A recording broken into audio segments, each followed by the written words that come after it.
नारायण नारायण। गीता प्रबोधिनी अध्याय 10 श्लोक संख्या 8 और 9। श्लोक संख्या 8। अहं सर्वस्य प्रभवो मत्तः सर्वं प्रवर्तते इति मत्वा भजन्ते मां बुधा भाव समन्विताः। अर्थ, मैं संसार मात्र का प्रभव मूल कारण हूँ और मुझसे सारा संसार प्रवृत्त हो रहा है, अर्थात चेष्टा कर रहा है। ऐसा मानकर मुझ में ही श्रद्धा प्रेम रखते हुए बुद्धिमान भक्त मेरा ही भजन करते हैं, सब प्रकार से मेरे ही शरण होते हैं। व्याख्या। पदार्थ और व्यक्ति भी भगवान से होते हैं। अहम सर्वस्य प्रभवः, और क्रियाएं भी भगवान से ही होती हैं। मत्तः सर्वं प्रवर्तते, परंतु जीव पदार्थों, व्यक्तियों और क्रियाओं से संबंध जोड़कर उनको अपना मानकर उनका भोक्ता और कर्ता बनकर बंधन में पड़ जाता है।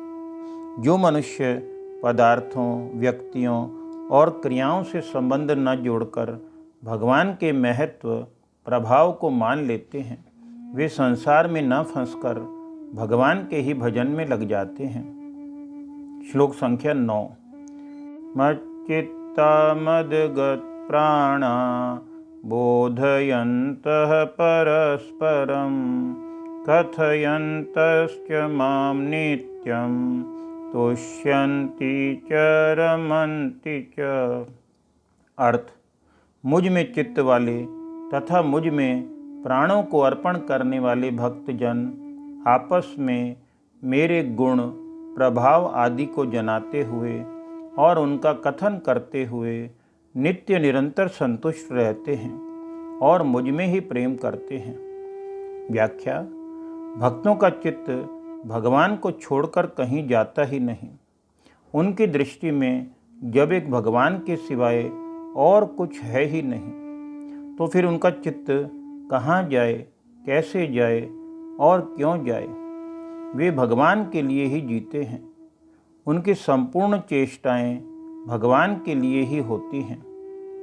कोई सुनने वाला आ जाए तो वे भगवान के गुण, प्रभाव आदि की विलक्षण बातों का ज्ञान कराते हैं, भगवान की लीला कथा का वर्णन करते हैं। और कोई सुनाने वाला आ जाए तो प्रेम पूर्वक सुनते हैं। न तो कहने वाला तृप्त होता है, न सुनने वाला। तृप्ति नहीं होती, यह वियोग है, और नित्य नया रस मिलता है, यह योग है। इस वियोग और योग के कारण प्रेम प्रतिक्षण वर्धमान होता है। नारायण नारायण।